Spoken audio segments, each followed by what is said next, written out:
The Banyan Deer, narrated by Vandana Menon. There was once a deer the color of gold. His eyes were like round jewels. His horns were white as silver. His mouth was red like a flower. His hoofs were bright and hard. He had a large body and a fine tail. He lived in a forest and was king of a herd of 500 banyan deer. Nearby lived another herd of deer called the monkey deer. They too had a king. The king of that country was fond of hunting the deer and eating deer meat. He did not like to go alone, so he called the people of his town to go with him day after day. The townspeople did not like this, for while they were gone, no one did their work. So they decided to make a park and drive the deer into it. Then the king could go into the park and hunt, and they could go on with their daily work. They made a park, planted grass in it, and provided water for the deer, built a fence all around it, and drove the deer into it.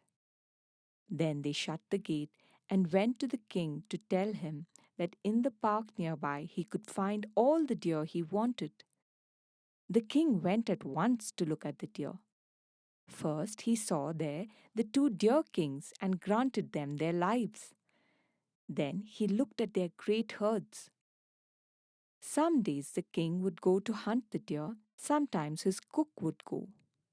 As soon as any of the deer saw them, they would shake with fear and run. But when they had been hit once or twice, they would drop down dead.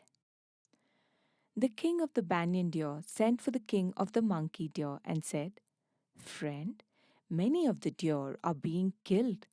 Many are wounded besides those who are killed. After this, suppose one from my herd goes up to be killed one day, and the next day let one from your herd go up. Fewer deer will be lost this way." The monkey deer agreed.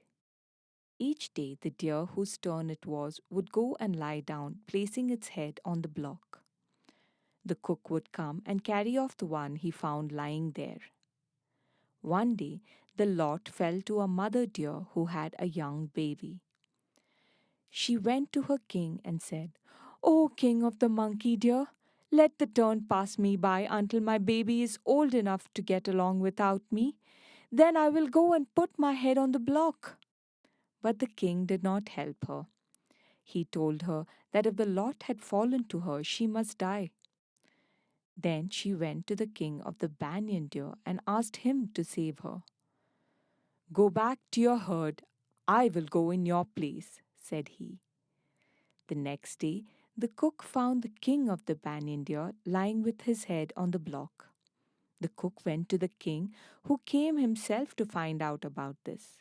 "King of the banyan deer, did I not grant you your life? Why are you lying here?"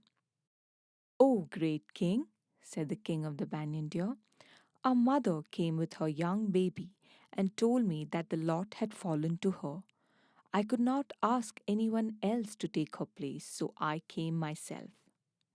"King of the banyan deer, I never saw such kindness and mercy. Rise up, I grant your life and hers, nor will I hunt any more the deer in either park or forest."